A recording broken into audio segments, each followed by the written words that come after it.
Hey, I'm Kev, welcome back to MotoGP 17 and the manager career, as we're heading back to Spain and the Circuit de Barcelona-Catalunya. And the letters are looking a bit different with the new livery. It's almost like, what's it, the Yamaha retro letters, isn't it? We have changed the bike a bit.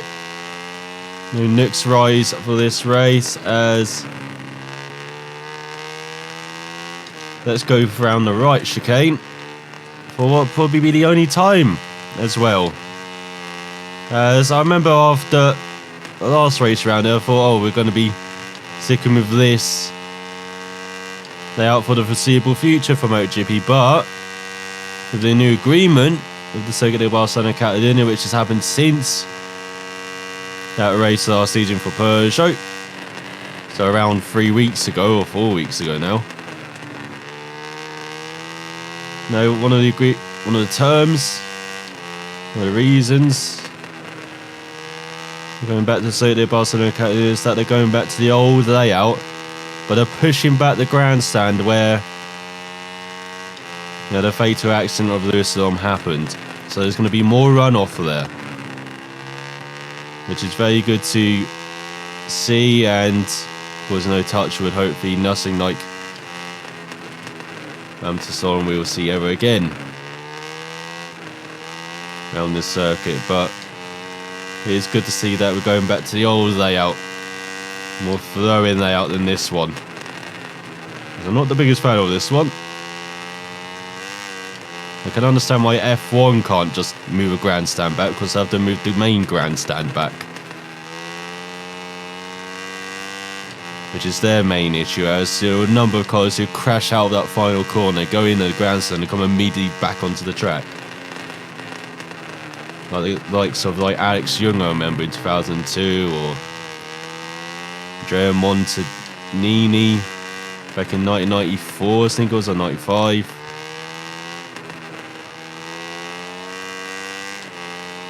So yeah, I can understand why F1 have to stick with this layout. But it's good to see that MotoGP have found a way to make it safer for the old layout for their bikes. As we've been racing around this layout, around the F1 layout, and have we set a good lap time though? 57.5, 2:03.1 for Arenas. I think that's pretty good. Didn't go wide at all in many places. So let's see where we have qualified. Is it another pole? It is, by a second again. Just like Mugello. Ahead of Mir with Martin on the front row. Ahead of Kennett with Budica 5th. Benati 6th. DJ Antonio 7th. Mafi 8th. Bashing Unite for Mugello in 10th after his podium in Mugello. With Antonelli in 11th. Top Peugeot goes to Kornfeld in 18th. Delaporte in next. Minji in 20th, as you would expect.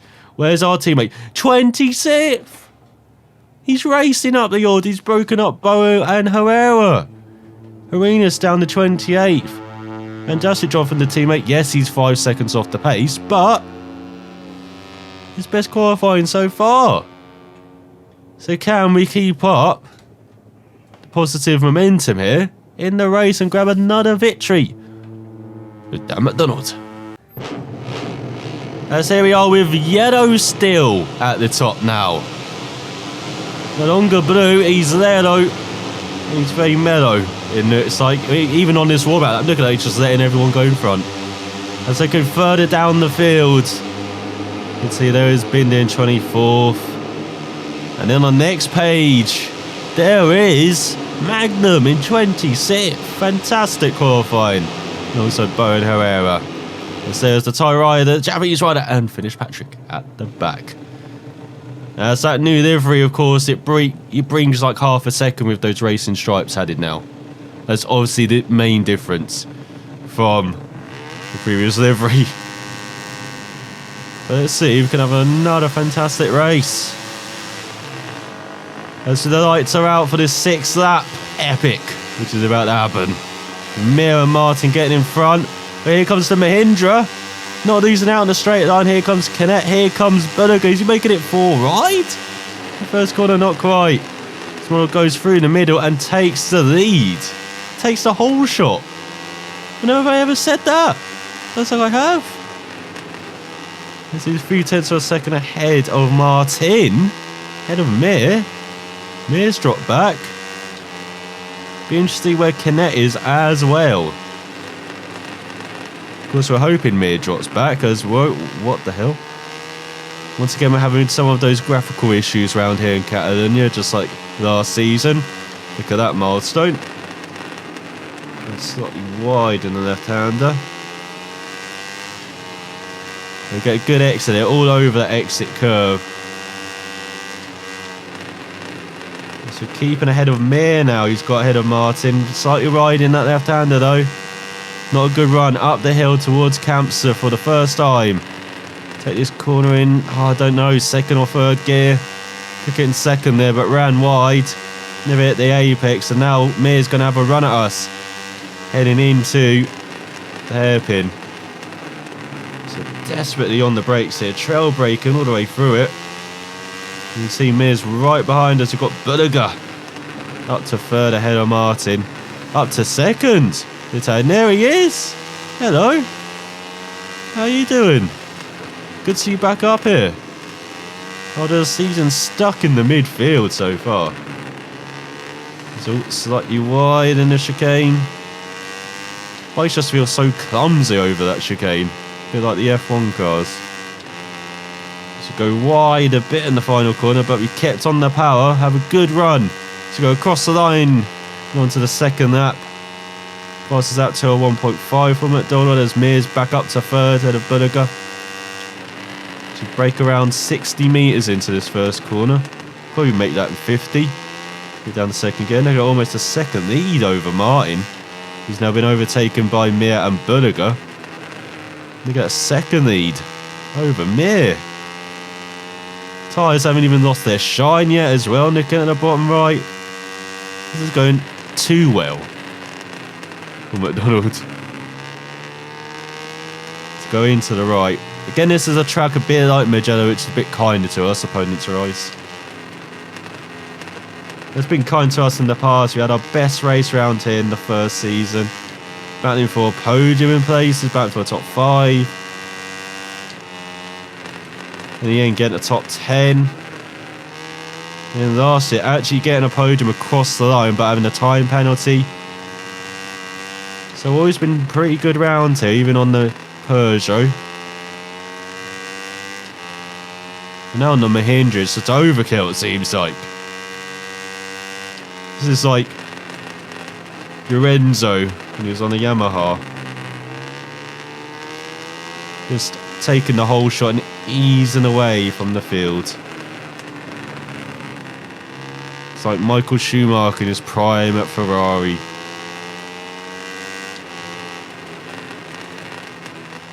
Just man the machine as one. Look at that, even hitting the apex in the final chicane. Now flat out through the final corner. No question about that. The F1 chicane before it now. At least for the, this edition. So across the line, 56.2. He's getting towards Moto2 pace, isn't he? Break around 60 metres, get down to second. Oh, not good enough with the gear changes there. He's getting us up to third ahead of Bulliger. In this third lap. Got second half lead ahead of Mir. Got slightly wide in this third corner. A bit of a challenge on the bikes compared to the F1 cars. Of course, they're flat out now. 2017 spec. These Moto3 bikes are getting it up to third, lifting slightly.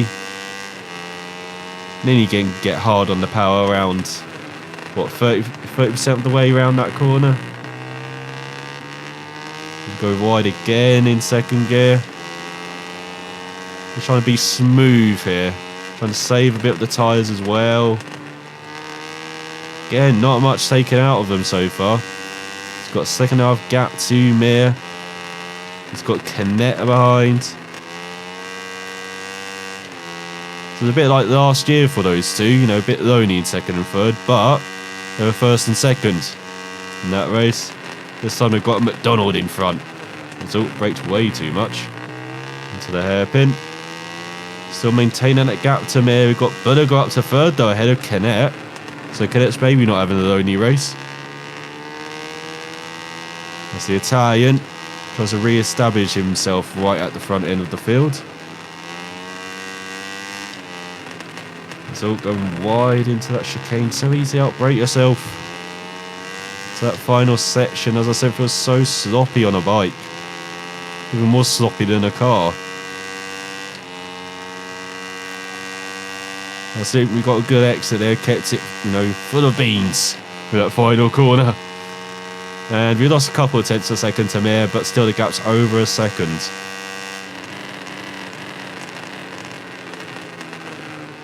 As Martin's up to third head of Berger. So halfway through this race, and it has been plain sailing. So we'll go get hard on the power.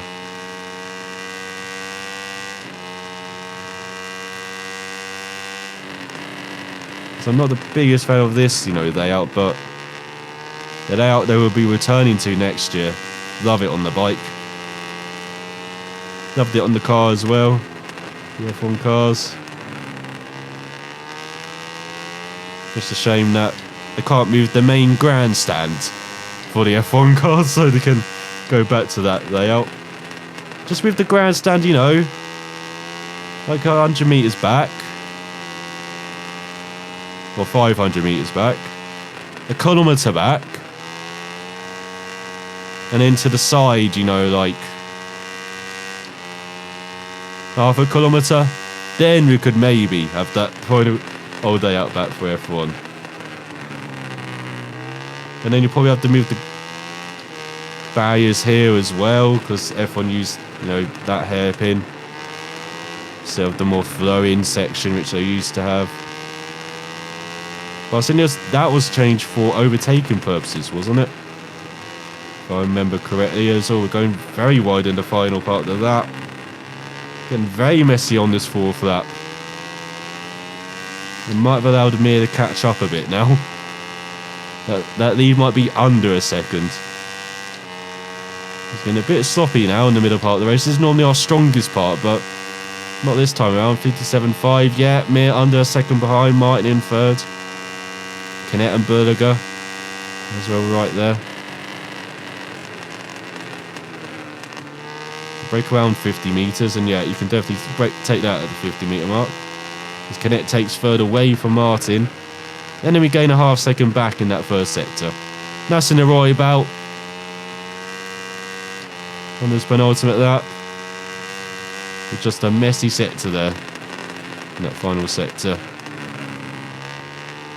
Really chuck the bike into that right-hander. You can take like multiple lines, it feels like, out of it as well.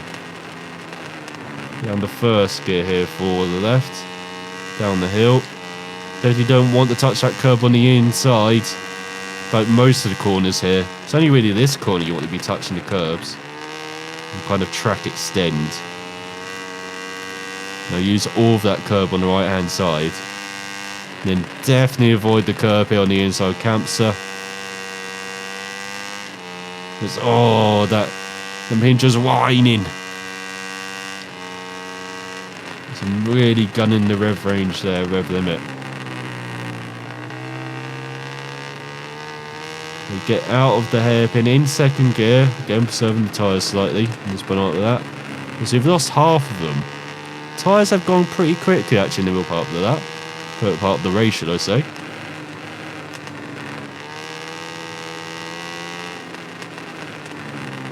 Oh, that's much better. That's how you hit an apex. That final section. As we go through the final corner. On this penultimate lap and head on to the final lap of this race. I know. I apologise. It's been a bit dull from MacDonald's perspective. Had a cracking battle for the podium places behind as he dips back into the 50-60s. But for MacDonald's been plain sailing, whole shot Been leading the whole way since then. If he's done the fastest lap, that could be the Grand Slam, couldn't it? At least what they have in F1. It's a Grand Slam or Grand Slam. When you get the pole, get the fastest lap, get the win, and lead every lap of the race. So MacDonald's about to achieve his first one here. He's slightly wide there. Hasn't even seen Mir this race, and he's been a pretty lonely second, it feels like. Just maintaining that gap around a second to a second and a half the whole time. While we've had Canet, Berger and Martin battle like a hell for the final podium spot. Be very interested to see what happens there. But of course, MacDonald's fighting with Canet, you know, in the championship. Of course, Mir is the championship leader as well. We're definitely taking 5 points off him. Can just maintain it in this final section of the lap. As in, it's like Canet's taking that podium spot away from Martin, his fellow countryman, in another one of their home races. The second of 4. Result slightly wide. Right after the bump there. Slightly wide in the first part of the chicane. Take a lot of curb in the second. And then we can just gun it round the final corner. For the final time, MacDonald sliding the bike. Sliding the Mahindras for the first time. He's going to be winning back-to-back races. Look at that slide to end it. Wonderful for MacDonald. And he has taken the fastest lap. Pole, led every lap. Wins by just under a second from Mir, with Canet taking that final podium spot ahead of Berger and Martin. McPhee 6th, Finati 7th, Magello 8th, Rajat 9th, Anthony 10th, Hotel 11th, DJ Antonio down in 12th, Roy 13th, Dino 14th, Rodrigo the final point scored by 10th second ahead of Nuruddin. With our teammate, where is he? 29th. He didn't go forward in the race for once. Disappointing teammate. Disappointing. Kornfeld top Peugeot in 23rd. As the other Peugeot finished in last with Fitzpatrick. But what a race from Dan MacDonald once again. So in the championship, that means Mir leads by 25 points, a race win ahead of Canet, with MacDonald closing in 34 points back of the Spaniard and 9 points behind the double champ. So MacDonald is definitely separating himself as well from Finati, 22 points ahead of the Italian in 4th, who's just 5 points ahead of Martin in 5th, with Berger returning to the front and up to 6th now, leading that mid-pack ahead of his teammate, with Bastianini 8th, ahead of Hotel now, even though they're level on points, with DJ Antonio just up a further point back in 10th. McPhee in 11th, Anthony 12th, Loy 13th, Nuruddin 14th, Dineno 15th. No other changes in the order apart from Tuba getting ahead of Arenas for 29th. As in the constructors' standings, Mahindra breaks the 3-digit mark, but it's still 56 points back of Honda, over 2 race wins behind, with KTM falling back now, 22 points behind the Indian constructor in 3rd, with Peugeot yet to score. As yes, oh, he's even more enthusiastic now. Getting used to the winning feeling now as MacDonald. Don't fall over. You can see you're kind of floating there at the bottom. And so don't spray. Oh, he's hurt his back, hasn't he? Oh no. Is he going to make the next round? But yes, that machine is beautiful, MacDonald. As Mir Cadet exchange notes behind. As we have not 2008 Valentino Rossi. The guy who was still at the top of his form there. Just about. As magnificent weekend again for MacDonald. Look at all those ones. Achieving it, smashing the race objective. Just needs that one at the bottom there. The championship position. But we're working towards that. As look at our teammate falling back for the first time in the race. Disappointing. But he does improve his braking while MacDonald improves his cornering and body position. As yes, give us all the credits and reputation. As yes, we've got an activity day to come up. So what are we going to be doing? Do a TV advert, get 7,500 credits. That's very appealing. Get a reputation bonus for an autograph session. Not really worth it though. 175 reputation. Do a prize competition. Get a fixed credit race reward from your sponsors for the next race. 100% bonus. Or go to the gym. Get your coach doing some abs and back muscles. Training to improve your rider's cornering ability by 20% for the next race. I think we go with the TV advert. Save choice gives us quite a few credits as well. So next time out, we'll be heading to another circuit which is kind of kind to us and to McDonald, especially in the past as well. The TT Circuit Assen for the Dutch Grand Prix. Will McDonald continue the streak? He looks unbeatable on Mahindra. Will me and Canet fight back? Next time out. Thanks for watching, and we'll find out next time.